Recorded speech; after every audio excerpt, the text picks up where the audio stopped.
हर हर महादेव, जय भोलेनाथ। पार्वती बोली, प्रभु, मैं प्रतिदिन देखती हूँ कि आप और मैं मिलकर नित्य तुलसी के पौधे को प्रणाम करते हैं। आप स्वयं उसे जल अर्पित करते हैं, परंतु मैंने ध्यान दिया कि हर बार जब आप जल चढ़ाते हैं तो आपके मुख से कोई मधुर शब्द निकलते हैं, जैसे कोई छोटा सा मंत्र।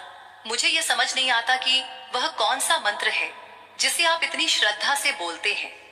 शिव जी मंद मुस्कुराए, बोले, देवी, यह जो तुमने देखा वह साधारण नहीं, वह 3 शब्दों का एक दिव्य मंत्र है जिसे ब्रह्मा से भी जानना कठिन है, परंतु इसे जानने का अधिकारी वही होता है जिसके भीतर शुद्ध जिज्ञासा हो, और आज तुम्हारे मन में वही जिज्ञासा है।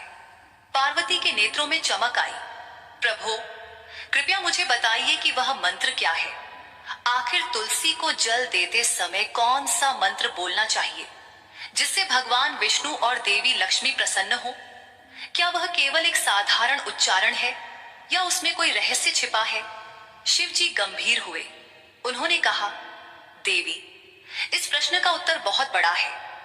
जो इसे जान लेता है वह दरिद्रता, दुख और दोषों से मुक्त हो जाता है, परंतु इस मंत्र का महात्म्य केवल सुनने से नहीं समझा जा सकता। इसके पीछे एक अद्भुत कथा है जो स्वयं श्री कृष्ण ने देवी सत्यभामा से कही थी।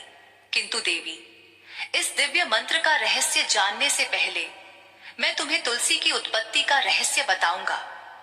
तुलसी की उत्पत्ति का रहस्य सुनने से ही मनुष्य को अश्वमेध यज्ञ का फल प्राप्त होता है। अब ध्यान पूर्वक सुनो। यह कथा उस समय की है जब असुरों और देवताओं के बीच निरंतर युद्ध चल रहा था। भगवान शिव बोले, बहुत काल पहले दैत्यराज जलंधर नाम का एक असुर हुआ। वह समुद्र से उत्पन्न हुआ था और उसमें अपार शक्ति थी। उसके तेज से त्रिलोक कांपता था, परंतु उससे भी अधिक पवित्र थी उसकी पत्नी वृंदा। वृंदा एक अद्वितीय पतिव्रता नारी थी।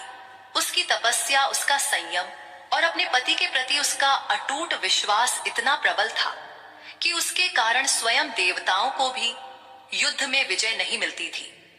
जब देवताओं और जलंधर के बीच युद्ध हुआ तब देवता अनेक बार पराजित हुए। तब वे भगवान विष्णु के पास गए और बोले, प्रभु, जलंधर तो आपकी ही शक्ति से जन्मा है, परंतु उसकी पत्नी वृंदा के पतिव्रत के कारण हम कुछ नहीं कर पा रहे। उसकी नारी शक्ति उसे अजेय बना रही है। भगवान विष्णु गंभीर हुए। उन्होंने कहा, वृंदा का पतिव्रत वास्तव में अद्भुत है। ऐसी नारी का व्रत भंग करना किसी के लिए भी पाप समान है, परंतु जब अधर्म बढ़ जाता है तब कभी कभी धर्म को भी कठोर निर्णय लेना पड़ता है। विष्णु ने ध्यान लगाया और रूप बदलकर जलंधर का रूप धारण किया। वे वृंदा के आश्रम में पहुंचे। वृंदा ने उन्हें अपने पति के रूप में देखा और प्रणाम किया। उनका पतिव्रत खंडित हो गया क्योंकि उसने किसी और को परी समझकर उसका स्वागत किया। उसी क्षण जलंधर युद्ध भूमि में मारा गया। जब वृंदा को यह सत्य ज्ञात हुआ तो वह क्रोध और वेदना से कांप उठी।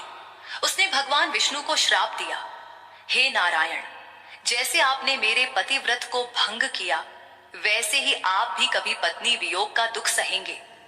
उसके शब्द सुनते ही पृथ्वी थर्रा उठी। विष्णु ने नम्रता से कहा, हे वृंदा, तुमने धर्म के मार्ग पर चलकर यह जीवन जिया है। तुम्हारा क्रोध भी पवित्र है। मैं तुम्हारे श्राप को स्वीकार करता हूँ क्योंकि यह मेरे भविष्य के अवतारों में धर्म स्थापन का कारण बनेगा, परंतु तुम्हारी पवित्रता सदा इस धरती पर जीवित रहेगी। तुम्हारा शरीर भले ही न रहे, पर तुम्हारा नाम तुलसी बनकर सृष्टि में अमर रहेगा। वृंदा ने अपने प्राण त्याग दिए और उस स्थान पर जहां उसका शरीर गिरा था वहां एक दिव्य पौधा उगाया जिसकी सुगंध स्वर्ग तक पहुंच गई।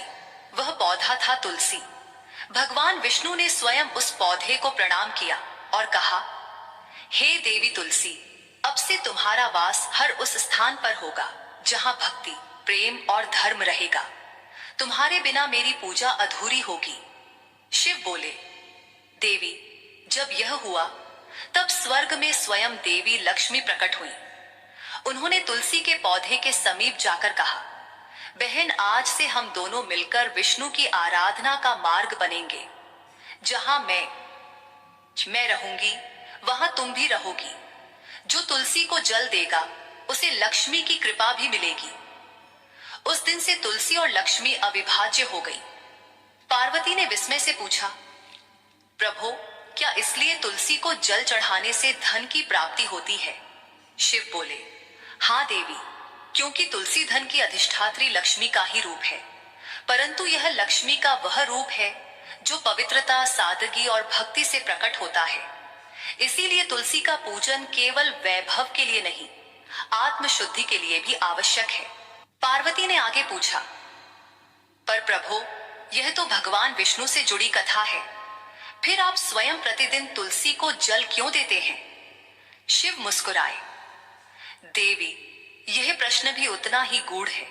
तुलसी भले ही विष्णु की प्रिय है, पर वह मुझे भी उतनी ही प्रिय है, क्योंकि तुलसी वह माध्यम है जो मनुष्य के हृदय को शुद्ध करती है, और शुद्ध हृदय ही शिव को प्राप्त करता है। जब कोई तुलसी को जल देता है तो वह केवल जल नहीं चढ़ाता, वह अपने मन के मल को धोता है। इसलिए मैं भी नित्य तुलसी को जल देकर मानवता को यही संदेश देता हूं कि पवित्रता ही परम भक्ति है।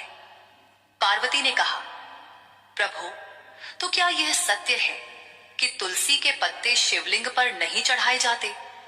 शिव बोले, हाँ देवी, क्योंकि तुलसी वृंदा का रूप है और वृंदा का पतिव्रत भगवान विष्णु से जुड़ा है। अतः उसका अर्पण वह पवित्र तुलसी और अन्य पौधों को तोड़ने लगा। तभी एक काला सर्प आया और उसे डंस लिया। उसी क्षण उसकी मृत्यु हो गई। श्री कृष्ण बोले, देवी, जैसे ही उसकी आत्मा निकली, 2 यमदूत प्रकट हुए। उन्होंने कहा, चल पापी, अब तेरे कर्मों का फल भुगत। वह दया याचना करता रहा, परंतु दूत उसे यमलोक ले गए। वहां चित्रगुप्त ने लेखा देखा और बोले, इस ब्राह्मण ने जीवन भर केवल पाप किया है। यमराज ने आदेश दिया, इसे घोर नरक में डाल दो। सदियों तक नरक की अग्नि में तड़पने के बाद उसे बैल के रूप में जन्म मिला। वही ब्राह्मण अब बोझा ढोने वाला पशु था। दिन रात पीठ पर बोझ और मालिक की मार। वर्ष बीतते गए, शरीर थक गया। एक दिन उसका मालिक उसे एक लंगड़े व्यक्ति को बेच देता है। वह लंगड़ा व्यक्ति उस बैल की पीठ पर सवार होकर यात्रा करता था। कई वर्षों बाद एक दिन वह बैल अत्यंत थककर पर्वत पर गिर पड़ा। मुंह से झाग निकलने लगे, शरीर कांपने लगा। आसपास कुछ लोग इकट्ठा हुए। किसी ने कहा, अरे, इसे पानी दो। किसी ने उसके सिर पर हाथ फेरा। उनमें से एक पुण्यात्मा ने कहा, हे प्रभु, मेरा थोड़ा सा पुण्य इस बैल को दे दो। और उसने नेत्र मूंद कर प्रार्थना की। उसकी देखा देखी कई लोगों ने भी अपने पुण्य का अंश उस बैल को समर्पित किया। वहीं एक वेश्या भी खड़ी थी। उसने सोचा, मेरे पास पुण्य तो दया है, और उसने भी अपने अंतःकरण की पवित्रता से कहा, हे प्रभु, मेरा जो भी थोड़ा पुण्य हो, यह बैल उसे प्राप्त करे। कुछ ही क्षणों बाद बैल ने प्राण त्याग दिए। यमदूत फिर आए, पर जब चित्रगुप्त ने लेखा देखा तो आश्चर्य हुआ। उस वेश्या के पुण्य से उस आत्मा के सभी पाप नष्ट हो गए थे। यमराज ने कहा, हे ब्राह्मण, उस वेश्या ने तुझ पर महान उपकार किया है। उसके पुण्य से तू मुक्त हुआ है। अब जा, पुनः मनुष्य जन्म ले। इस बार वह ब्राह्मण एक श्रेष्ठ कुल में जन्मा। बचपन से ही उसमें वैराग्य और करुणा थी।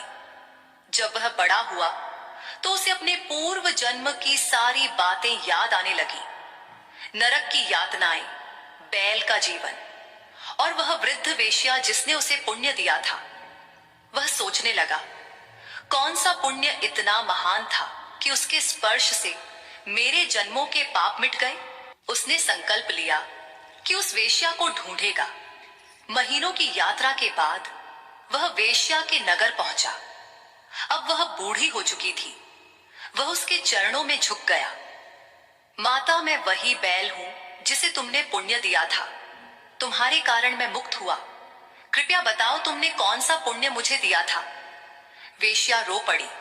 मैंने तो कोई महान कर्म नहीं किया। मेरे घर में एक तोता था जो दिन रात एक ही मंत्र बोलता था। वही पुण्य मैंने तुझे दिया था। ब्राह्मण चकित हुआ। कौन सा मंत्र? वह किस देवता का था? वेश्या ने कहा, मुझे उसका अर्थ नहीं जात, परंतु वह तुलसी के पास बोला जाता था। वही मेरे जीवन को बदल गया। दोनों उस तोते के पास पहुंचे। तोता वृद्ध था, पर उसके नेत्रों में प्रकाश था। उसने कहा, हे ब्राह्मण, मैं पिछले जन्म में तुम्हारी तरह ही एक अभिमानी ब्राह्मण था। गुरुजनों का अपमान किया, शास्त्रों को केवल अहंकार के लिए पढ़ा। मृत्यु के बाद यमराज ने कहा, जाओ तोते के रूप में जन्म लो। फिर कुछ मुनि मुझे अपने आश्रम में ले गए। वहां वे प्रतिदिन तुलसी को जल देते और एक मंत्र बोलते थे। उसी मंत्र को सुन सुनकर मैंने याद कर लिया। मैं जब जब वह मंत्र बोलता था, मन शांत होता था और धीरे धीरे मेरे सारे पाप मिट गए। वेश्या बोली, मैंने भी उस मंत्र को सुन सुनकर झपना शुरू कर दिया। उसी के प्रभाव से मैंने अपना पापी जीवन छोड़ दिया। ब्राह्मण ने विस्मय से पूछा, वह मंत्र क्या है? तोता मुस्कुराया। उसका रहस्य तभी खुलता है जब मन पूर्ण श्रद्धा से भरा हो। कैलाश पर कथा सुनाते हुए शिवजी ने पार्वती की ओर देखा। हे गिरिजा, वही कथा यही जो भगवान श्री कृष्ण ने देवी सत्यभामा को सुनाई थी। उन्होंने तब कहा था कि उस तोते द्वारा बोले गए 3 शब्दों का मंत्र ही तुलसी को जल देते समय बोला जाना चाहिए।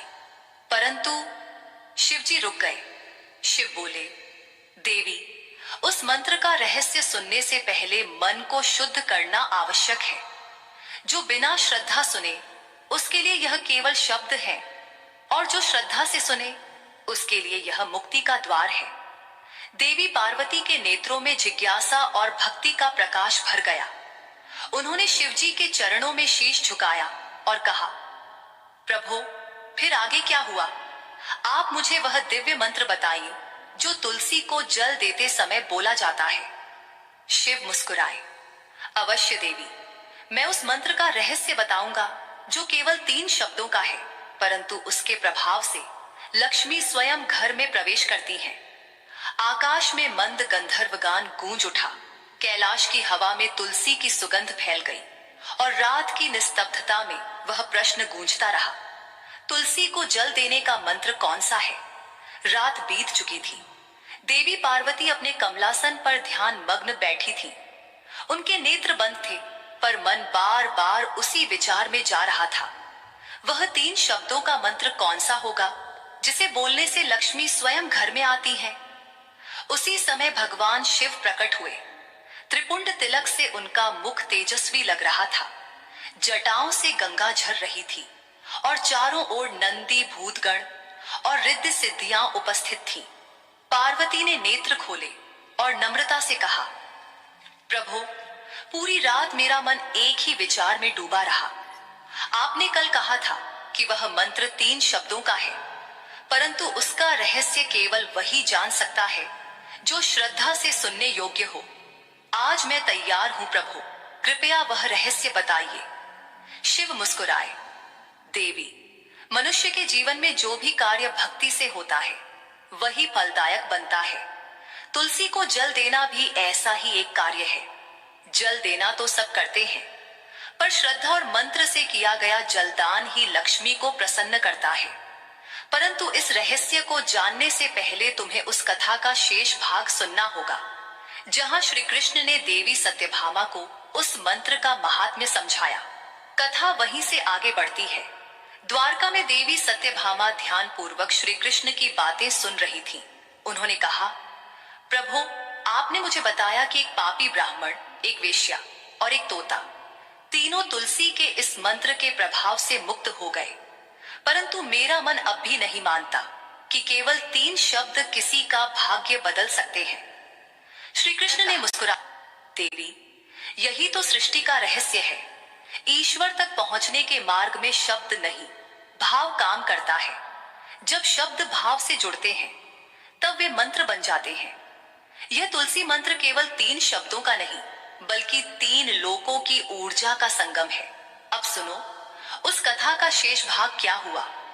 तोते ने कहा था, मैंने उस मंत्र को केवल सुनकर नहीं सीखा, मैंने उसे जीना शुरू कर दिया। जब मुनि तुलसी को जल चढ़ाते थे, मैं देखता कि उनके चेहरे पर अद्भुत शांति होती है। उनके जल चढ़ाने से जैसे वातावरण में प्रकाश फैल जाता था। उस मंत्र के उच्चारण से न केवल तुलसी के पत्ते चमकते, बल्कि वहां उपस्थित हर जीव में शांति का संचार होता। उसी प्रभाव से मेरा तोते का जन्म लंबा हुआ और मेरी आत्मा के पाप मिटते गए। ब्राह्मण और वेश्या दोनों ने उस तोते के साथ बैठकर उसी मंत्र का जाप किया। उनकी आंखों से आंसू बहते रहे। तुलसी के पौधे के चारों ओर दिव्य प्रकाश फैल गया। तभी आकाश से एक दिव्य विमान उतरा और तीनों, ब्राह्मण, वेश्या और तोता, उस विमान में बैठकर विष्णु लोक को चले गए। श्री कृष्ण बोले, देवी सत्यभामा, क्या तुमने देखा केवल तुलसी के इस 3 शब्दों वाले मंत्र से कैसे तीनों को मोक्ष मिला। अब सोचो, यदि हर मनुष्य श्रद्धा से तुलसी को जल देते समय वही मंत्र बोले तो शुद्धता, समृद्धि और भक्ति का आह्वान। पार्वती बोली, प्रभु, अब मैं समझ गई, केवल तुलसी को जल देना ही नहीं, उसे मंत्र और भावना से सींचना ही सच्ची पूजा है। यह मंत्र हर घर को पवित्र बना सकता है।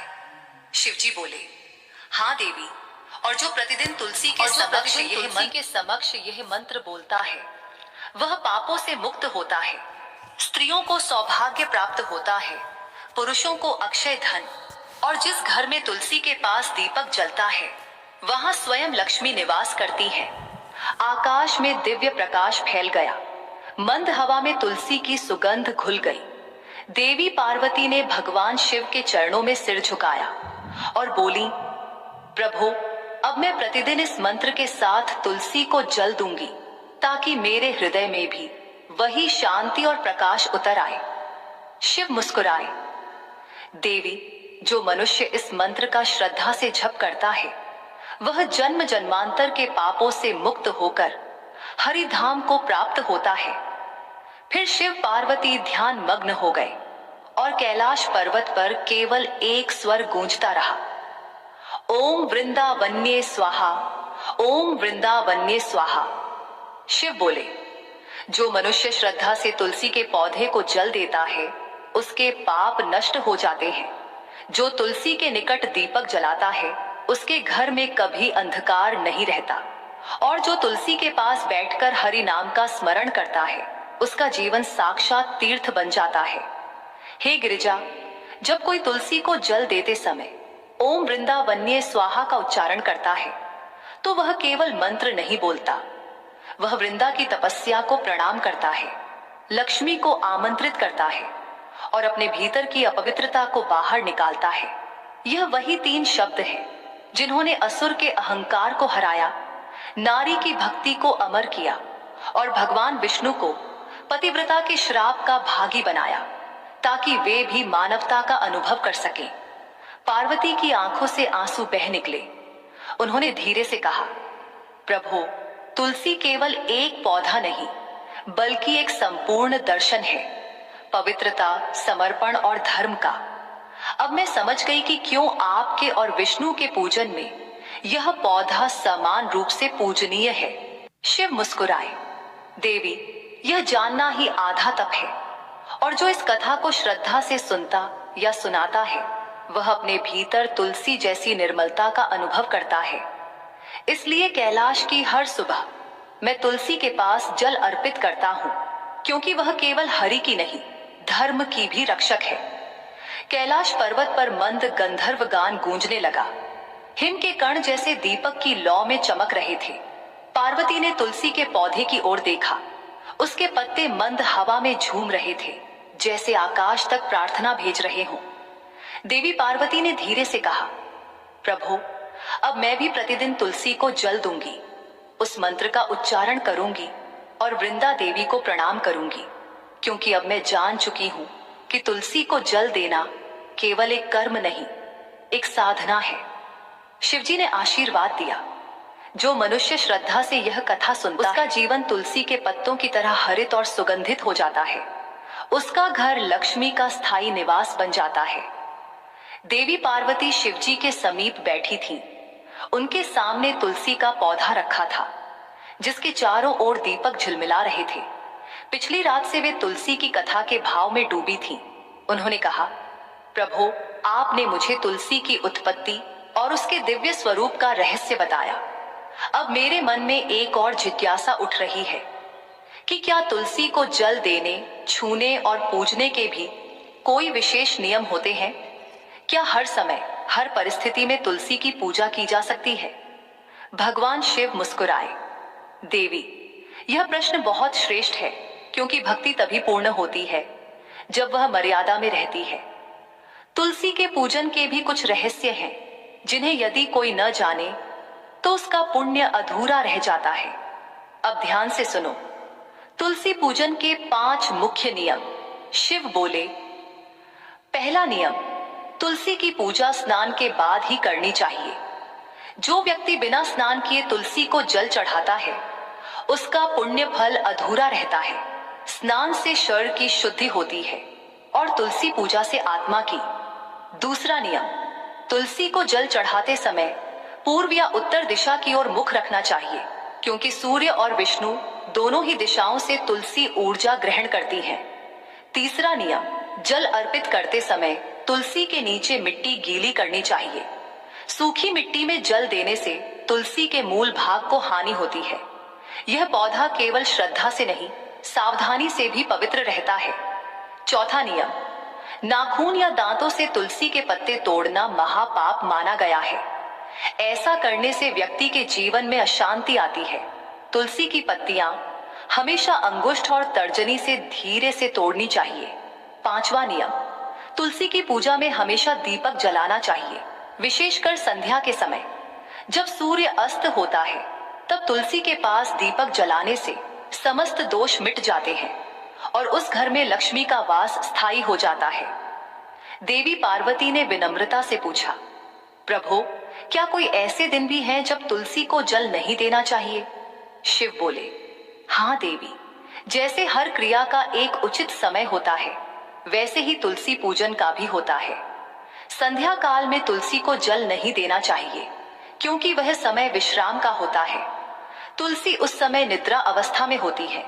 रविवार, एकादशी, संकष्टी चतुर्थी, अमावस्या, पूर्णिमा और सूर्य संक्रांति के दिन तुलसी को जल अर्पित करना वर्जित है। इन तिथियों में तुलसी को जल देने के स्थान पर उसके पास दीपक जलाना चाहिए और हरि नाम का जप करना चाहिए। इन दिनों जल चढ़ाने से तुलसी की जड़ को हानि पहुंचती है और उस घर का पुण्य घटता है। पार्वती बोली, प्रभु, तो क्या इन दिनों तुलसी को बिल्कुल न छूना चाहिए? शिव बोले, नहीं देवी, इन तिथियों में तुलसी को प्रणाम करें, पुष्प अर्पित करें, परंतु जल न दें। यह नियम स्वयं भगवान विष्णु ने सत्यभामा से कहा था।